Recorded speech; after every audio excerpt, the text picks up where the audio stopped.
$100 a month. That is the number most people dismiss as too small to matter. But over 40 years, that exact amount, invested consistently, becomes something most people will never build, no matter how much they earn. This is not a video about getting rich quickly. It is about something far less exciting and far more powerful. It is about what happens when you do one small, boring, unglamorous thing every single month for a very long time. Most people are waiting to invest, waiting until they earn more, waiting until the timing feels right, waiting until the amount feels worth it. But what they are actually doing is surrendering the one resource that compounding needs more than money: time. Today, we are going to walk through exactly what $100 a month builds, at what pace, and why the numbers at the end will feel almost impossible to believe. Not because they are unrealistic, because most people never stay long enough to see them. $100 is the amount that disappears on a weekend without a trace. The dinner you can't quite remember. The online purchase you forgot about by Tuesday. The point of this video is not to tell you that $100 is a lot of money. The point is to show you exactly what that same $100 becomes when it goes somewhere that compounds instead of somewhere that disappears. Year 1. The part nobody talks about. You set up the automatic transfer. You pick a broad index fund. You click Confirm. Nothing dramatic happens. The account shows $100. The market moves slightly, and it becomes $99.70. You check it 3 times before bed. This is the beginning, and it looks nothing like what you imagined. 6 months in, the balance reads around $578. That number is not going to change your life. It is not a number you tell people about. But here is what is actually being built in that silence: the habit, the discipline of sending $100 somewhere useful before it gets absorbed by everything else, the discovery that your life did not collapse without it. 12 months in, contributions $1,200.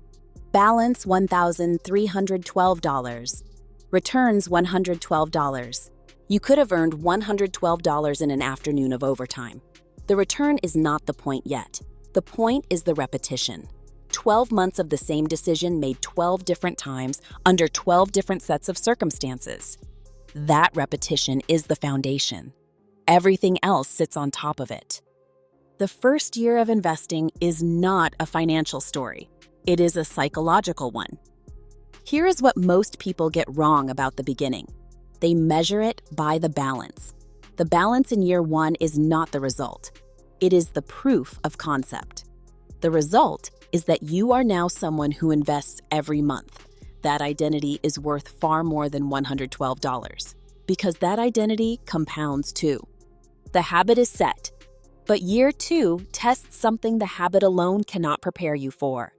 Years 2 to 3, when the market tests you. Something shifts around month 26.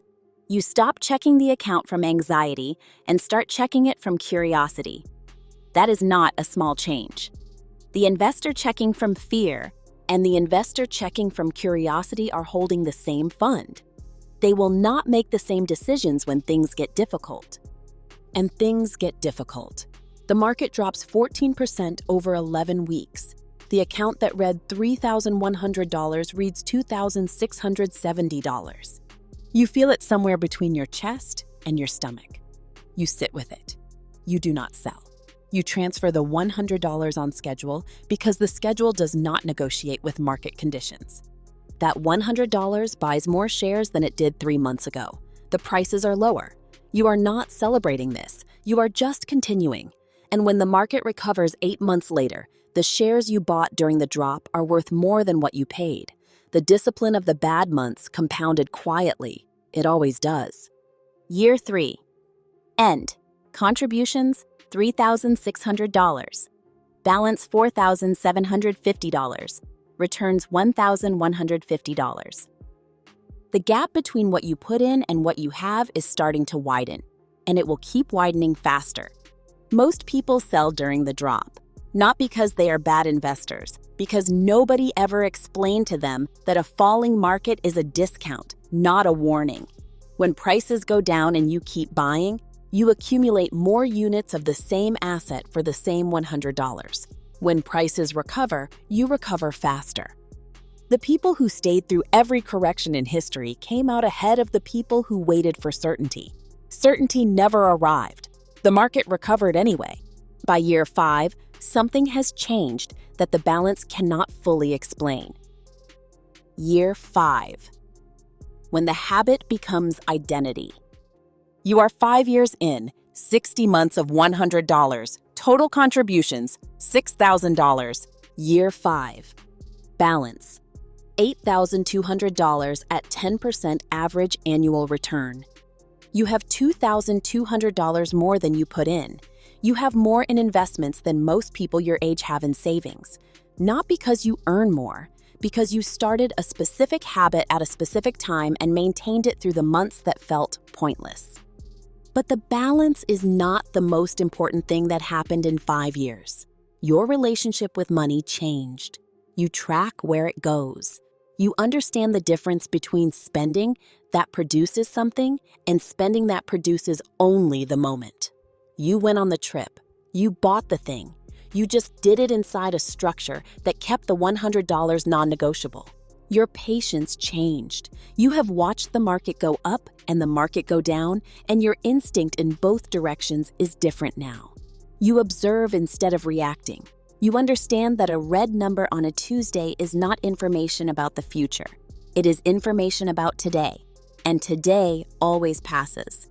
The $100 stopped feeling like a sacrifice around month 18. Now, it just feels like who you are. There is something else that happens at year 5 that nobody warns you about. A quiet distance begins to open between you and people around you who are not building anything. Not because you are better, because your decisions are different now in small ways every day, and small decisions accumulate into different lives. You might feel this as a kind of loneliness that is hard to name. It is real. It is also the feeling of moving in a direction while standing still looks like the default. Year 10 is where the compounding becomes impossible to ignore. Year 10. The machine starts contributing. 10 years, 120 months, $12,000 contributed. Year 10. Balance. $20,500, $8,500 more than contributed. In the last year alone, the portfolio returned roughly $1,700 without a single additional dollar of effort.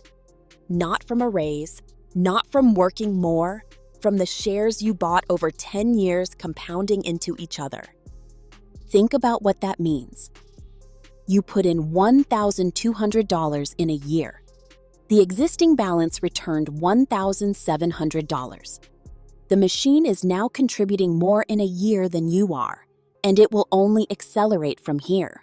This is the part they try to explain in books, and it never quite lands until you see it in your own account with your own money. Your money is making money, not at a dramatic pace yet, but at a pace that is clearly accelerating, and the acceleration is just beginning. At year 10, you stop being the only one contributing to your future. Here is a way to feel the scale of what is happening. In year 1, the market returned $112 on your balance. In year 10, it returned $1,700. Same $100 a month. Same index fund. The only variable is time. Time is the input that has no substitute and no shortcut, and no amount of money can buy back once it has passed. Year 20 is the moment the exponential curve stops being a concept and becomes a number you can see. Years 20 to 40, when time becomes the primary investor. 20 years, $24,000 contributed. Year 20, balance, $76,000. $52,000 more than contributed. The gap between what you put in and what you have is now more than double your total investment. You did not time the market. You did not pick the right stock. You did not have a mentor or a break that changed everything. You had $100 a month and 20 years. In year 20, the account returns roughly $7,000 annually. You put in $1,200 a year. The account adds $7,000. The machine has become the primary contributor. You are almost a passenger now, and the journey started with a transfer in an apartment you have long since moved out of. 30 years, $36,000 contributed. Balance, approximately $227,000. That is $191,000 you never deposited, never earned at a job, never won. You built it by doing one small thing every month for 30 years and not stopping. At this point, your portfolio earns roughly $22,700 annually without touching the principal. That is nearly $1,900 a month from money that started as $100. Year 40. Contributions, $48,000. Balance, $637,000. Difference, $589,000. That $589,000 was not earned. It grew by time. By the decision you made every month when the $100 could have gone somewhere else and instead went here. Every month felt like nothing. Every month felt too small to matter. All of it stacked. All of it compounding. All of it here. Every Tuesday transfer that nobody congratulated you for. 40 years later, it is all here. Small and consistent is not a consolation prize for people who cannot do more. It is the mechanism. It is how the machine runs. The person investing $100 a month and the person waiting to invest $1,000 a month arrive at 40 differently. The first one has years of compounding and a permanent habit. The second has an intention that kept getting delayed and an uncomfortable awareness that time was the only asset that was truly irreplaceable. Time does not wait for the right amount. It runs on whatever you give it. Give it $100. Give it every month. Give it as many years as you have. What it gives back is something that patience builds. Discipline protects, and shortcuts can never manufacture. The machine is open. The only question is when you decide to start feeding it. If this shifted something for you, share it with one person who is still waiting for the right moment. And subscribe to the channel if you're ready to take your mindset, money habits, and financial future to the next level.